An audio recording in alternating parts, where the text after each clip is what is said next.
शाळा की बांधकाम कंपनी?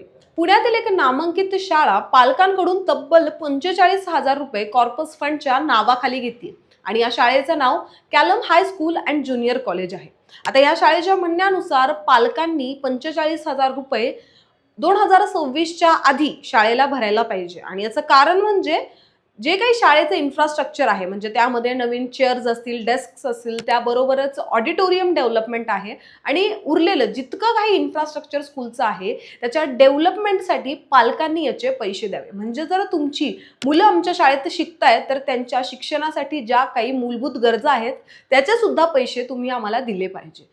पण ह्या गोष्टीचा विरोध पालकांनी एकदम कठोरपणे केलेला आहे, कारण की त्यांच्या म्हणण्यानुसार जितके काही प्रायव्हेट स्कूल्स आहेत त्यांची फीज तशी पण भरमसाठ असते आणि त्याच्या व्यतिरिक्त अजून 45,000 रुपये भरणं जे काही पालकाचं काम देखील नाहीये, कारण की पालकाच्या म्हणण्यानुसार हे जे काम आहे ते शाळेचं आणि महानगरपालिकेचं आहे, परंतु यासाठी देखील फीज घेत असेल किंवा यासाठी देखील पैसे घेत असतील तर ते आम्ही भरणार नाही.